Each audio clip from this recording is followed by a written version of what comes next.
feel like it's been a while, hasn't it, mate? How are you doing? I'm good. I'm trying a new technique today of recording, co-hosting. I need a toilet, I need a wee, but maybe that might make me more clear and concise and ready to rock and roll. Maybe. I'm gonna drink a tea at the same time as well. Seems logical, actually. Caffeine doesn't count, does it? Caffeine just goes into your blood, so it's not actually liquid technically. Fair enough. And today we're talking about waterfalls, aren't we? And running water. We have to listen to stream sounds for 7 hours. Yeah. Yeah, I'm sure. Yeah. Yeah. Consecutively. I don't know what made me think this. This can be my bulletin item. It makes me laugh that we are on the same platform as like actually good artists. Like people that spend years creating music and making albums and stuff, and it's as easy to listen to us as it is to listen to them. They probably got a whole media team. Like, Taylor Swift seems to be quite popular at the moment. She's probably got a load of media people that she if I pitch this song at A flat minor, then it'll do well in the charts. And then it's us just like going onto it, sitting down with some microphones that you gave me, and in your case, in your room, in your cozy little bedroom, sat in your race car bed. Unlike Taylor Swift, we don't mess around with a flat minor. We are proper professional, and how did you say that back to back? Serious. Huh? You said that, and then you said we're professional. Yeah, exactly. We're serious. We're helping all of our listeners become top dollar procurement professionals. Fuck's Taylor doing? None of that. So she doesn't welcome. She doesn't welcome everyone like you do. Exactly that. And would she win a Procurement's Hottest Male competition? Probably. Not as it currently stands. We don't know in the future, do we? No, that's true. Well, yeah, I must admit, it does feel nice, doesn't it, that you can go straight from Taylor Swift or I don't know, Kendrick Lamar Super Bowl performance to a Let's Talk Procurement episode. Yeah, or you could go from like the thrills of the Rolling Stones, the rock and roll, high energy, high octane, to us just droning on about stuff. Well, I also think, actually, now you said it, who sponsors Barcelona? I don't know. Is that a joke? No. They renamed their stadium after that. Well, no, it's now called the Spotify Camp, isn't it? Something like that. Yeah, something daft like that. They sold the rights to Spotify, and occasionally their kits get like a QR code or whatever to an artist's album, but they have like a reference instead of the actual Spotify logo. They have reference to an artist. And obviously we're on a QR code. I think it's a QR code or like a logo. Like I think Drake's was like an owl or something that is like owl. I think they had that as the sponsor for a game. So we can dream big. Would you want to be on Lamine Yamal's shorts? It's more about shirts than shorts. Oh, it's on the shirts. Okay, good. Yeah, so I'd rather be on his chest. Why does that sound so dodgy? I sometimes think, like, for an actual serious procurement person who's maybe typed in whatever the title of the episode is and thought, there's a podcast on this subject that I'm sort of interested in. Imagine this conversation is the first they hear of us. Well, we hope you stick around. Thank you for tuning in, if that is you. Obviously, much appreciated. We do have some professional content sometimes. But if you want to get in touch with us about, I don't know, anything, how's your day been? Any sort of crap, tell us to shut up, whatever you want, then you can always reach us on our socials. Yes, you can. That is Instagram. Hopefully you have Instagram. If not, procure it. What is it called? Handle. Our handle is let's_talk_procurement. And you could get in touch with us there by sliding into our DMs. Alternatively, you could get in touch with us via the text function, which should be in the description of this episode and every other episode. Alternatively, you can email us. The email is 2lukes1sip@gmail.com. That's the number 2, Luke's plural, the number 1, CIP@gmail.com. And the last method is to do a FBI, CIA style investigation on us, find out where we live, and either come and visit us in person or send a letter to our house. You know what would be incredible? I'm currently selling my house, so if a listener can book a viewing, and then they don't have to buy it, just book a viewing and just come and get an insight to my life.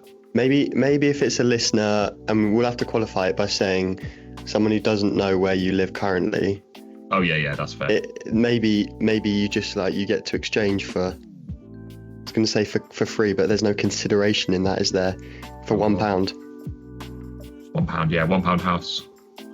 Well, thank you for that. Thank you for reading off the socials. Impressed. It's been a while, so it's always like that. Yeah, I was happy I remembered that, to be honest. What's on the agenda today then? Good question. What is on the agenda today? Are we talking about buzzwords in procurement? I think we were, yeah. But I'm sure we had a list somewhere, didn't we? Did we? We did. Who has the list? Is it you or is it me? I think it's Aaron, actually. Yeah, Aaron. I know you're hearing this in the future, but send us the list, would you? Imagine you just send us a text right now. That'd be Imagine amazing. future him comes back in time. For those who don't know, Aaron is our DOSser. Director of sound, DOSser. Yeah. So he makes us sound good, basically. But actually, now we're onto it. I know we're about to start the interesting topic, but I've thought about something which I can moan about. I think Aaron's not pulling his weight. What do you mean by that? You call him fat? I think no. I think Aaron he's got too comfy in the role. It's like in football, it's like goalkeeper, for example.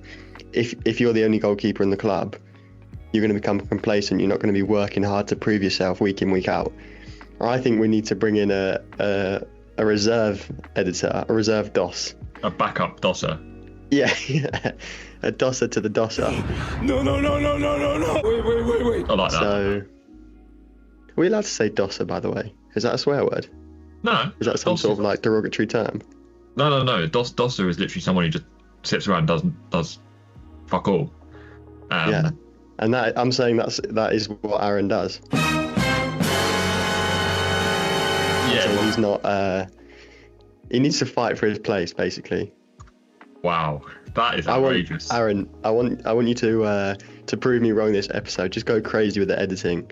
Just over-engineer it with some ridiculous sound effects. Yeah. I want the best sound effects. I want I don't know, warp our voices and I don't even know what the technical stuff is, but yeah, I want it all. Maybe we just can you edit his voice so that he sounds like, I don't know, Barack Obama or someone, and then I can be like, oh, look who I'm talking to today as a replacement for Luke 10. Yeah, what would Barack Obama say? How did I end up here? I was in America, then I blinked, and now I'm in LTP Studios. Send me back. That's what Barack would say. I mean, you'd be Barack as well. Hang on, this is going down a rabbit hole. Let me Could you steer us back? I think we were talking acronyms today. That was my plan. Because we love an acronym in procurement, don't we? We do, and I also feel like we especially have an acronym on this podcast as well. So it's double. We're double loved up on acronyms. All right, shall I throw some out there and then we'll see if you know your acronyms. Yeah, go on. Oh, is this a test? Yeah. NDA. Oh, okay. Non-disclosure agreement. What is it? That is a contractual document that maybe it's more than two, sorry I couldn't speak then, companies sign to show that they're not going to tell anyone about secret stuff, commercially sensitive stuff, technical information about products and things like that. It has to be specific to a purpose, or the fancy legal word for that is germane, not like it's pronounced like Jermaine Genius or Jermaine Defoe, but it's not spelt that way. I think it's spelt with a G. So the purpose has to be germane, which is like specific enough to make sure that it's enforceable. So that could look like something, for example, Luke 1, we're going to enter into a commercial relationship, or you might be providing bid writing services to me, so I'm going to get you to sign an NDA so you don't disclose anything about this specific bid that I'm going to get you to work on. Okay, yeah, I like that. How often do you use them? Me personally, or the world? No, let's get personal. How you? I would Obviously, say for your job, not as in like you don't just walk into like your phone company provider and chuck an NDA at them. Yeah. I think me personally, probably once every couple of weeks. I think I wouldn't say it comes like that though. I'd say that's probably an average number. I think it's like the start of the process. It's sort of, let's start a bid. We might want to work with these 5 suppliers. Let's get all 5 of them on an NDA, and then for the next 2 months you don't sign any, or Okay, yeah, I'm with you. You see what I mean? Yeah. Okay, I'm going to go through our RFs. See how well you know your RFs, because we did an episode on, I think, one of them, didn't we, or 2 of them? Another thing we tried to make into a series and then forgot about. Yeah, I don't know why we're so shit at series. So RFI? Request for information. Nice. RFQ? Request for quote. Yeah. Quotation if you're being pedantic. Quotation. RFP? Request for proposal. Yeah. RFT? Ooh. I'll have to guess at this one. I'm going to say request for tender. Here we go. That's 4. Is that right? Yeah, 4 out of 4 there. So, wow. Well done, mate. I'm impressed. Do you want to talk us through them, or are you're just happy that you got your answers? Yeah, that's me done. Yeah. So what was the first one? RFI, request for information. That is when you're requesting information. Yep. It's kind of like, it is kind of general information about capabilities, right? So it's like, if I was the bid writer, sticking with that, and you looked at my website, you might want to message me and find out more information about, what qualifies me as a general capable bid writer. Like, am I actually a capable bid writer? Or am I just chucking it in Pat GT and seeing what it churns out? So would a request for information always go to the company that you want to work with? Like, I'm thinking about, would you call it a request for information if you were talking to a different company who had used Luke 1 bid writing services before to get information about how good you were? No, you don't really do like requests for second-hand information. That's a bit weird. Yeah. RFSHI. Yeah. The only time people do that is when, like, you get the people in the business who come up to you and say, oh, my mate runs a company and he said he'd be a great fit for us. That's kind of second-hand news. You have to kind of, put them back in their box. But, general information, and you kind of use that to really qualify in or qualify out people before you get to your Qs and your Ps and your Ts. Like we did on that subject, we did get a bit of consultancy from 10 Luke Incorporated, didn't we? I hadn't heard of them. I didn't know, I didn't know at all who they were. I didn't have any relations or anything, nothing suspicious going on there. Kind of sounded like you though, didn't it? The bloke who turned up. Yeah, and we were never in the same room at the same time, so I never actually got to meet them. But yeah, you said he was a great guy. But yeah, it was weird. I thought he was quite a nice chap actually. Weirdly enough, he had some similar interests to you as well. He liked sewing and ballet, and also he had a hobby of blowing whistles. So kind of weird. Everything that I'm known for. Well known. Exactly that. He did have a bad haircut as well, actually. Which can't have been me then. Can't have been me. we can't get 15 minutes into an episode without mentioning your trim. So that's a rule. I do wonder if we're a haircut podcast more than a procurement one. RFQ. Request for quote, that was, wasn't it? Yeah. Or quotation. Sorry, I've learned my lesson now. Good. Just what it says on the tin. Really, you get pricing from the supplier.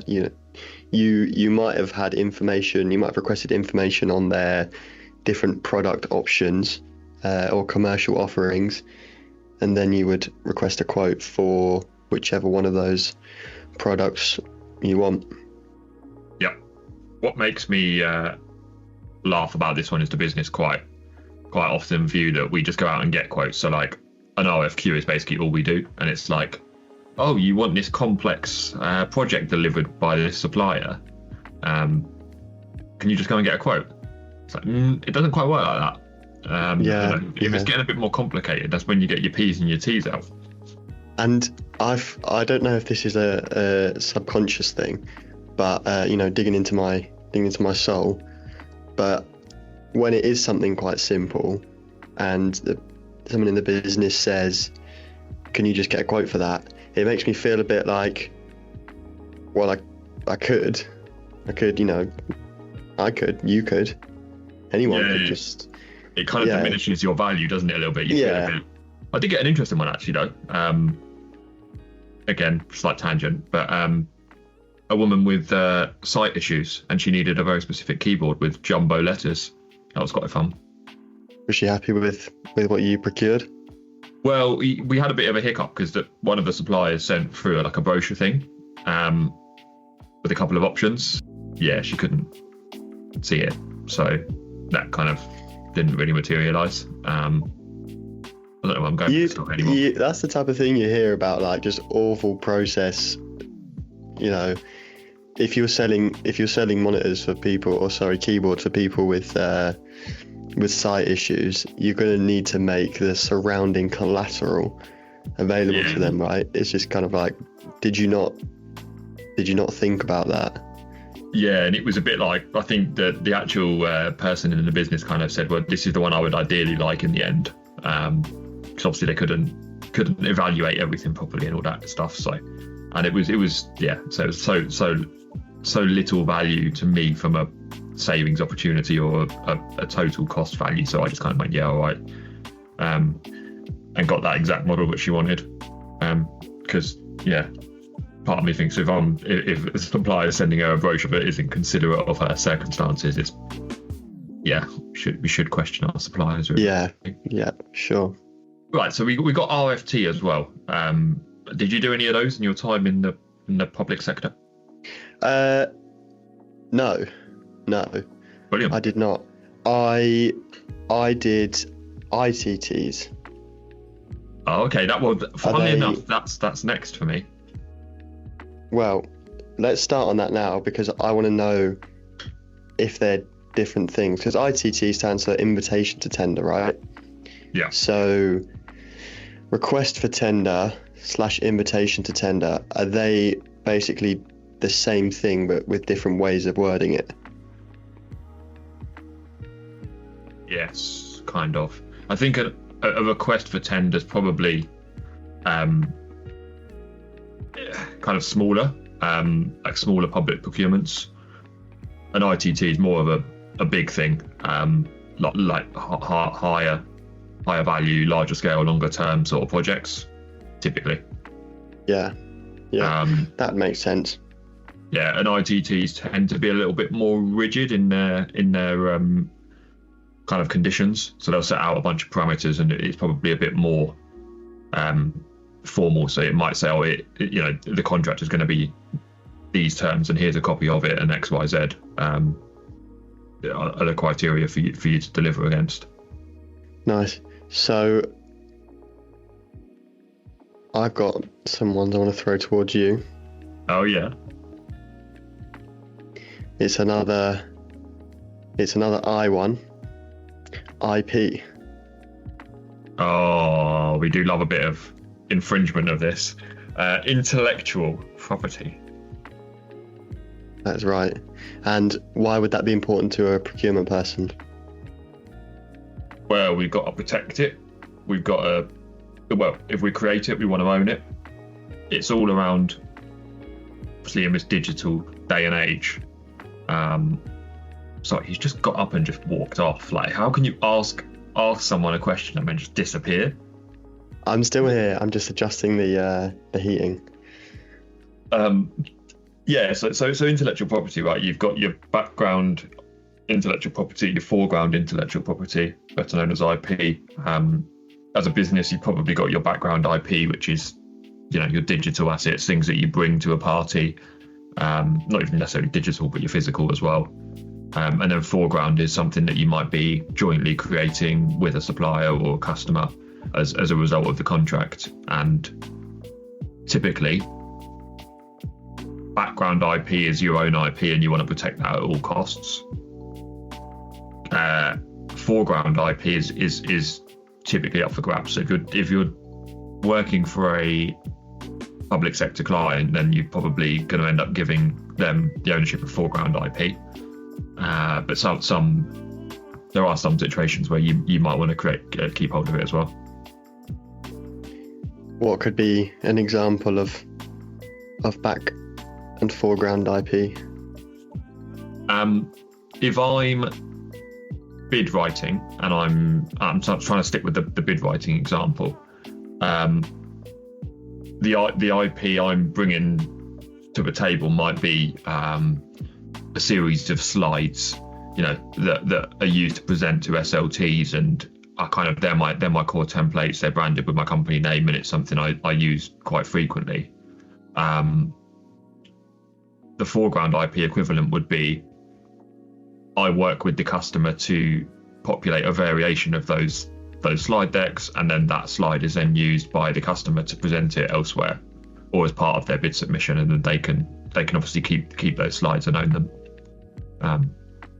And you wouldn't want your background IP to become ownership or property of the customer, Yeah. because then you wouldn't be able to use it for your other clients. You'd lose that competitive advantage.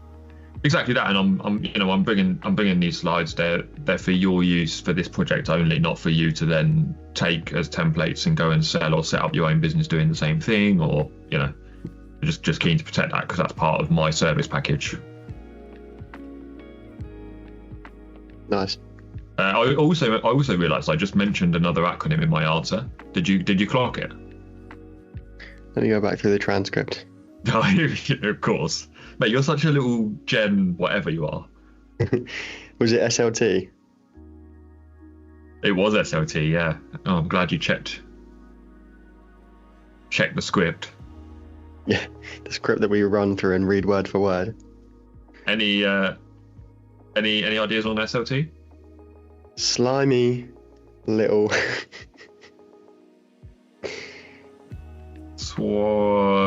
Toads. toads. Slimy little toads. Is that what it is? Yeah, that's it. Senior leadership teams. Sometimes in some companies can be other SLTs, can't they? Such as? Slimy little toads. Oh, yeah. Sorry, I thought you were going to come up with something else. No. Yeah, or sometimes called SMT, isn't it? Senior management team. Yes. Yeah, Totally heard N instead of M there. Shitty hearing. So yeah, they're just the people that you need to keep satisfied. Bit of stakeholder management. Mendeley. Okay, PR. Purchase requisition.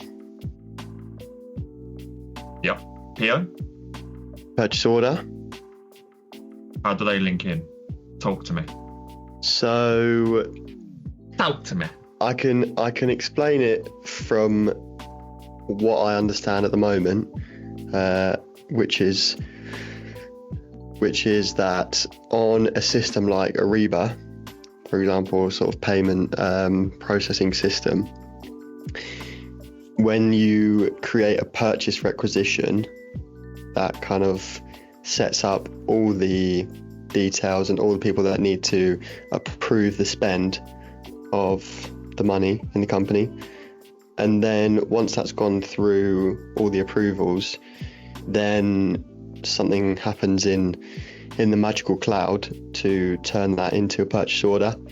And the purchase order will detail money owed to the supplier, often when it has to be paid, as in, if it's a milestone payment or if it's monthly in arrears. And if it's milestones, it might have, on the first day of the contract, we'll pay you for the licenses, and then once you complete this set of professional services for us, then we'll pay you against that as well. That should be detailed in the PO, from my understanding. And also, it should have a reference to the contracts that this money will be paid against, basically. So yeah, you'd have to say contract signed for between Luke 10 and Luke 1 on 17th of April, November 2037. 2037. Okay, maybe I should have used an example in the past, because it would always be in the past.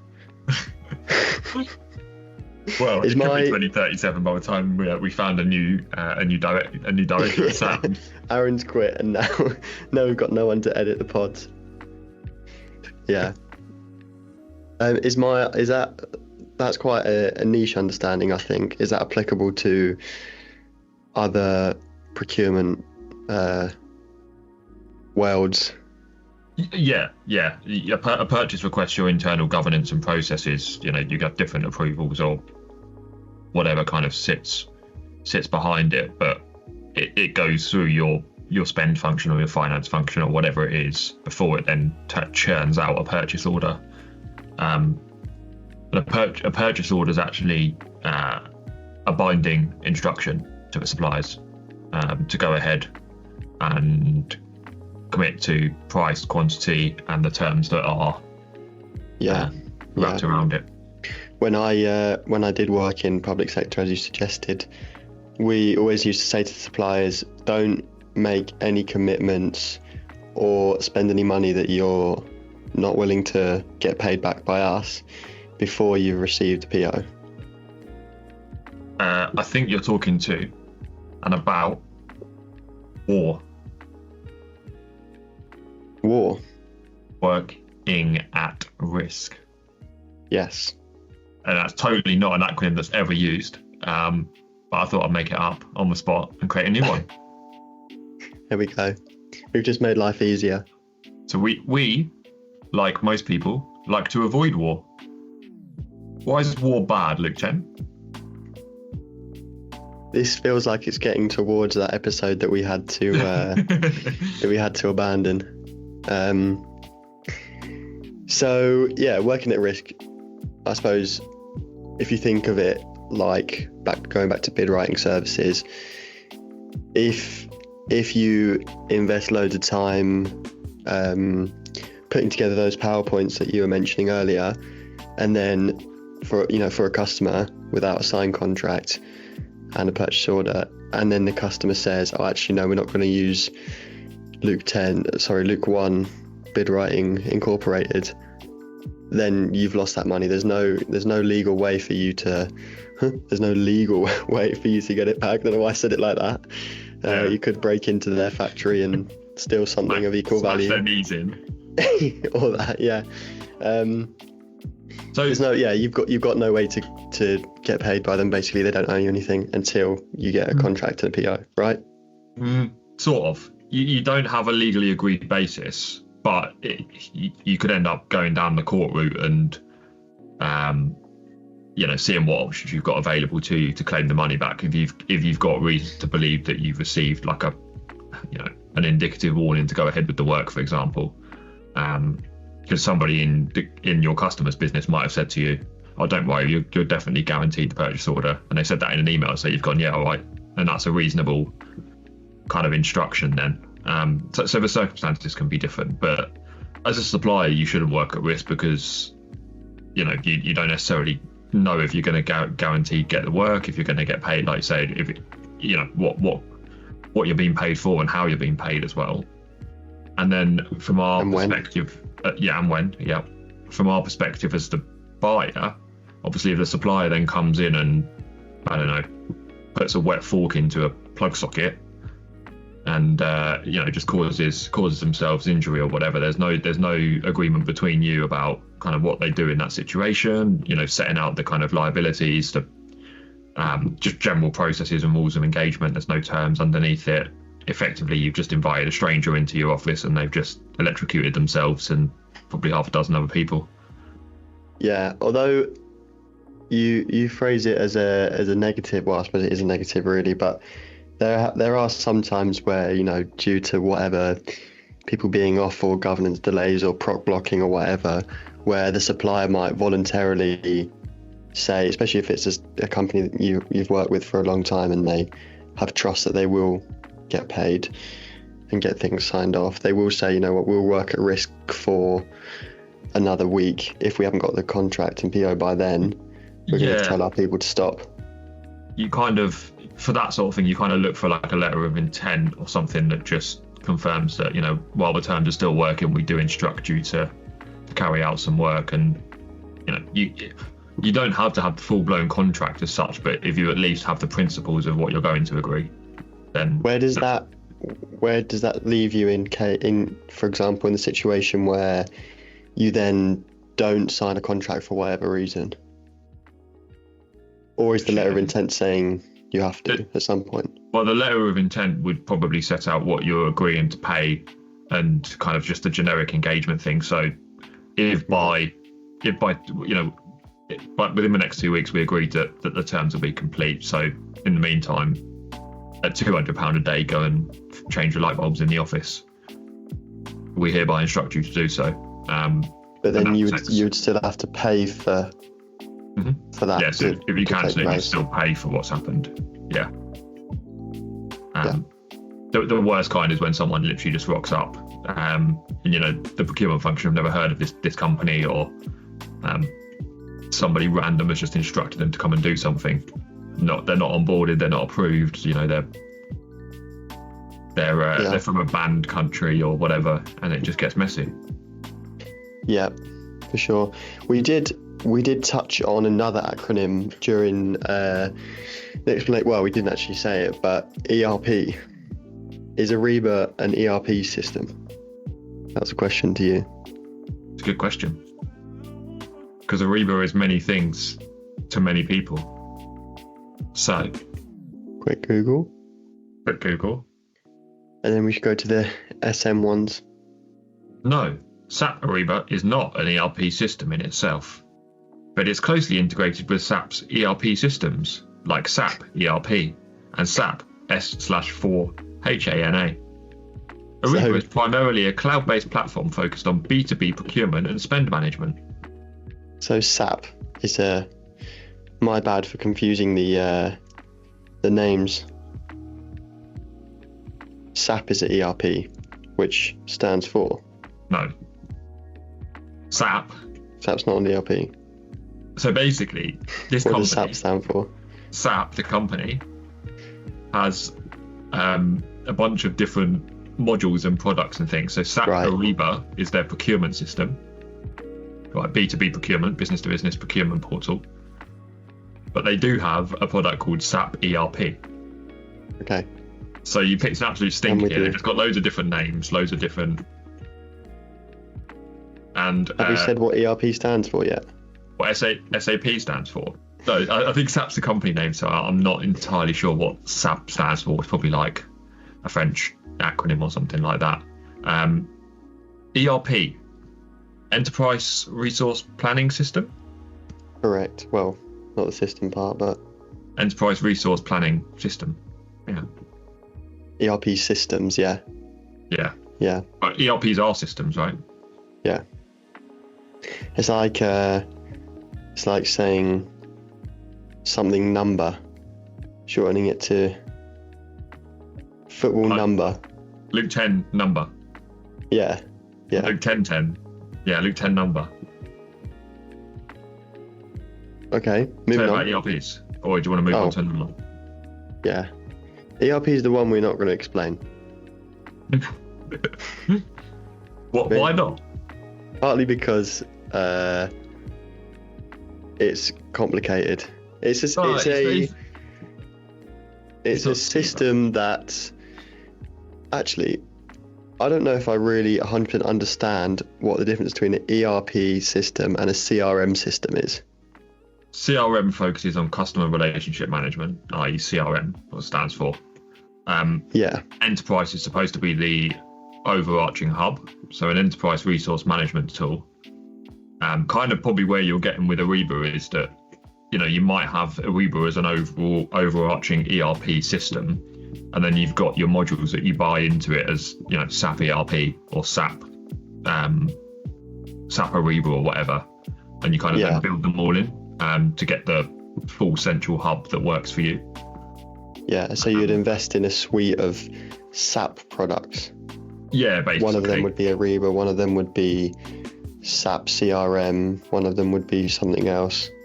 Yeah, and they're meant to all integrate together and provide you with a better experience of that's it, right? Purchase to pay or other things. Basically, loads of different things. With an ERP, it's all about integrating what used to be different business kind of units and business operations. Like the finance team might have their own bit, the procurement team would have their own bit, and then the team literally processing purchase orders or category management would have their own bit. It's about bringing all of that together and then figuring out how it flows literally from step A all the way through to the orders out the door, all the way through to receipting and invoicing, things like that. So it should avoid duplication of effort and work, and it should give you more data and kind of efficiencies. But what you do find with them is they're quite expensive and they require a lot of input for them to be kind of successful. Insightful comment there from Luke 1. Now, next acronym. SR/PM. SPM, SRM. Supplier Relationship Manager and Supplier Performance Manager would be my guess on that. I was thinking of management, but I will accept your answer. Thank you. Okay, so you're thinking of the functions as a function. Yeah. You're saying management. Okay. Is that something procurement do? They can. Not always. And sometimes if it is done by a sourcing team, they are called commercial because they manage the whole commercial life cycle.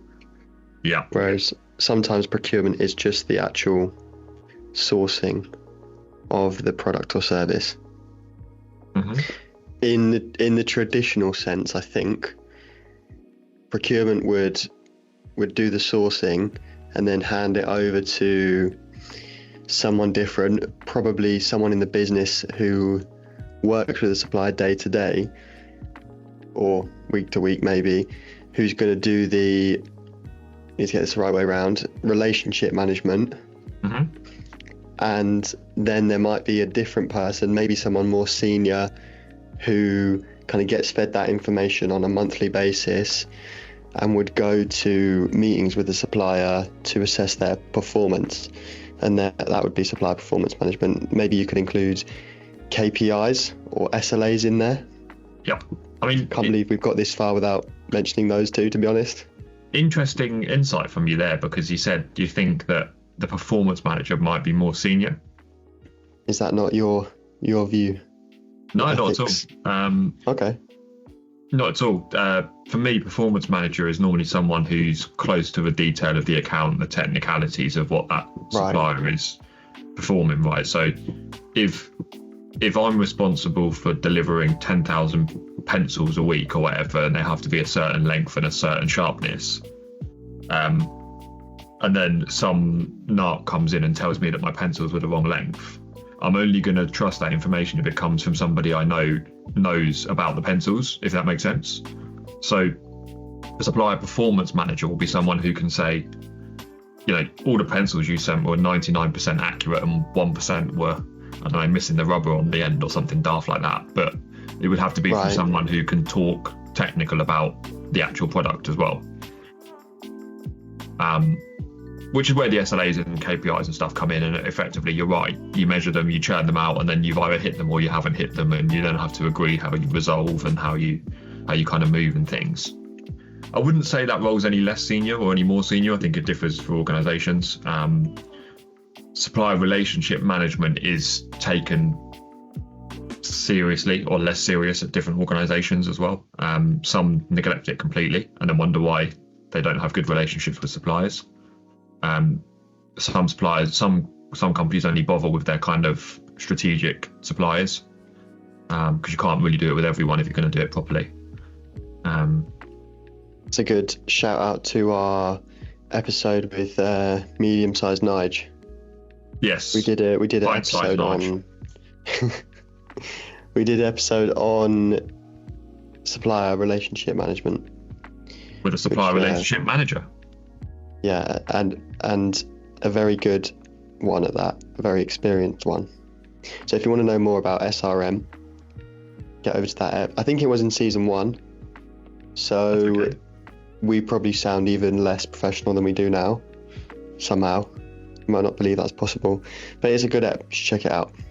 I think we still waffle as much as we did in season 1. I don't think we've got any more concise. We probably waffle more, to be honest. We've got the confidence to waffle now. Yeah, fair point. We should, before we forget, we should remember to define SLAs and KPIs. Is that like a general tip for people writing them down, or is that you asking for what they stand for? Yeah, I don't know what they mean. So explain to me. Service level agreements and key performance indicators. What's the difference between the two? Is that a joke? No. It's a question, yeah, not a joke. It is a question. Obviously, service levels relate to services. So we provide a support service to you, and whenever you've got an issue with your boiler, we promise to come out and fix it within 12 hours. Yeah, so my SLA is that I will be there within 12 hours every time a boiler breaks. If it doesn't, I've failed my SLA. A key performance indicator would be slightly different, and it's the kind of metrics that you might look around: quality, quantity, general output that you can measure. So going back to the pencils, all the pencils are sharpened to 2 centimeters in length. You know, that's a key performance indicator. An SLA on that would be they're delivered on time. Right. So it's either could be they don't have to be pass or fail, is what I'm saying. Either could be a percentage like something you said earlier, like 99% of the time you will be available, or 99.999 5 nines they call it, don't they? That could be either an SLA or a KPI, depending on whether it's about a service or whether it's about quality or quantity of a something that you believe is an intrinsic part of what you're buying.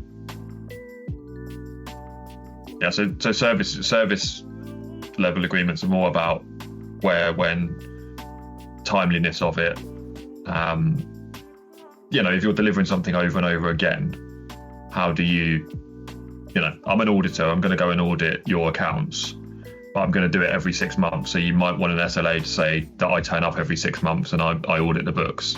The performance indicator is the quality of audit that I provided and how you then judge that. So, you can technically do, I turn all audits around in 24 hours or something like that. Right.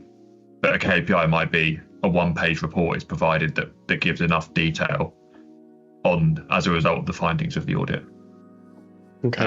And typically you might then look at ways of, if someone fails at either of those metrics, you can look at things like service credits, things like cash back. So it's almost like a penalty in that only 5 pencils were sharpened, so you're fine this month, but next month 90 out of 100 were blunt.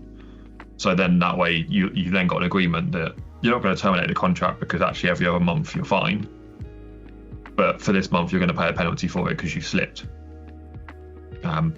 It's a bit like when you ref, right? You the first time you ever refed, you probably gave it 110%, whereas now, sort of 12 games into your reffing career, you're probably more at 60% effort.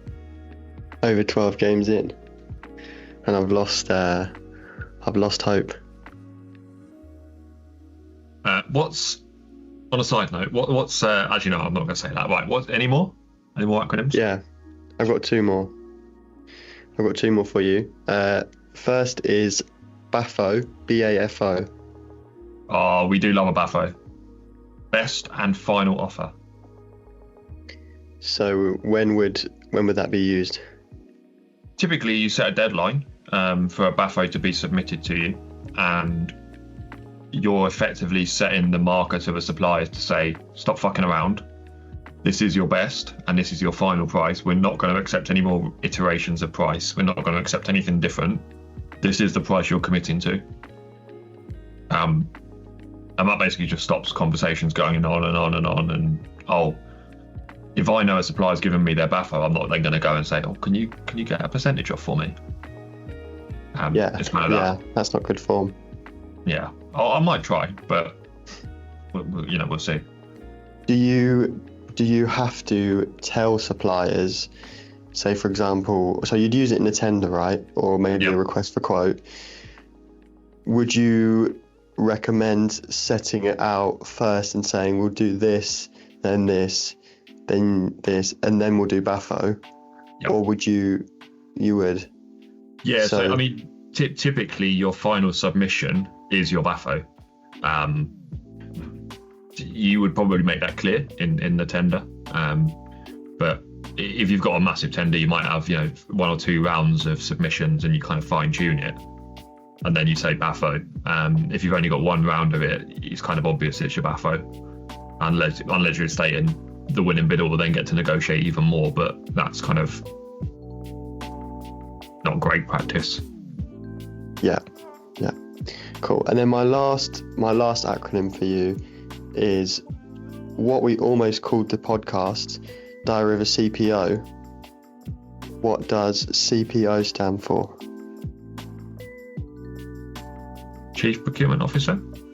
Is that right? Correct. Yeah, I don't know too many of them. No, I don't know if I know any of them. Do you think it's because the chief part of it suggests that they would be on the board of directors, and not a lot of companies they would kind of have a spot on the board of directors just for procurement. It could be like head of commercial and procurement, or head of finance and procurement, or facilities procurement, or whatever. Yeah, potentially. I genuinely don't know. I don't know if chief is an American thing. I don't know. I honestly don't know. It could be true. If you know any chiefs out there, if you want to explain where the chief has arrived, where it's come from, let us know. You see a lot of directors and things. Yeah. Yeah. Cool. That was my acronyms. Nice. Did I have one more for you? Ah, yes. I did have one more for you. It escaped my list.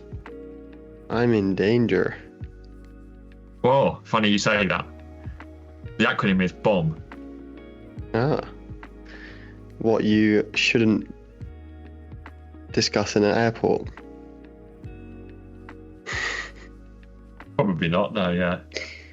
Who's got the bomb? BOM, without the second B, just BOM, stands for Bill of Materials. If someone wanted you to get, or a project wants to build something, they might need 12 servers, 3 gold HDMI cables, 20 monitors, 13 giant keyboards with letters big enough to see, and 3 magnifying glasses to read the brochures that they come with, the instruction manuals. That would be a bill of materials. Spot on, yeah. And can you put a bomb in a briefcase? You could do. You could do. Although I'm not sure if I'd recommend that, because today's fashion trends are just briefcases so yesterday. So I wouldn't recommend doing that. Okay, so what would you put it in, a backpack? I would put it in a clear Ziploc bag, along with any of your other liquids. They've got to be 100, less than 100 mils though. Okay, you're taking it through the airport onto the plane. Yeah. Must be an international trade deal you're working on there. That's actually a point. If security come up to you and say, "Have you got a bomb on you?" you might have to say yes. I do, yeah. It's 3 pages long. yeah. You can read it if you want, mate, but I have to get you to sign an NDA. # circular structure. I've actually got a bomb for a clock. It's a bit of a ticking time bomb. Does that mean to be a joke? Yeah, come on, that was sick, wasn't it? Off the top of my head, surely. I can tell it was off the top of your head. Oh, is that shit? Was it? Yeah. What a shit note to end on then. Well, I want to say thanks to you, because you've helped me procreate. Procrastinate.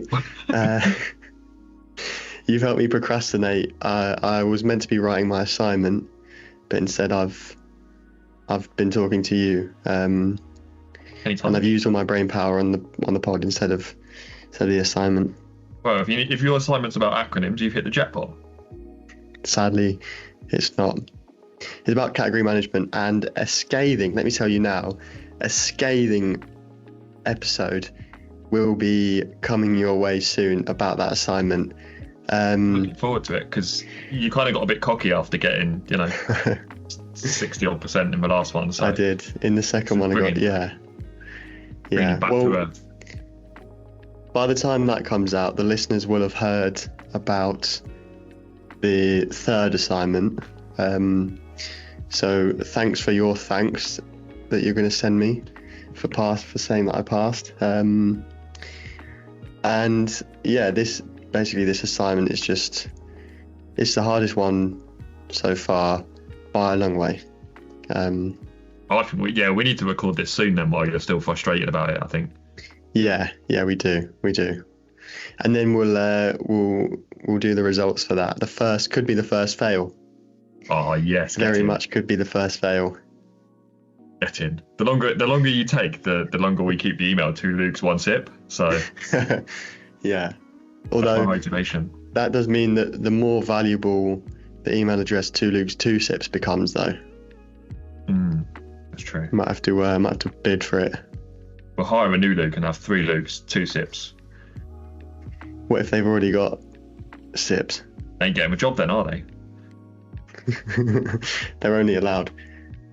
Maybe we should, after all my shit talking to Aaron, maybe we should get the email address 2 Lukes 1 Aaron 1 sip. Well, he's got to earn his place on that email, doesn't he? Okay. Yeah. Hopefully you've enjoyed Aaron's editing today. No editing, just a pure raw episode with. Yeah. Wow. Anyway, we've somehow been recording for an hour, and I think the listeners probably need a break from you. So I think we should. All right, listeners, we should enjoy end the your break. episode there. See you in 2 weeks. Sounds good. See you in a bit. See you later. I forgot you meant to say see you later, not see you in a bit. Well, yeah. See you later then. See you later.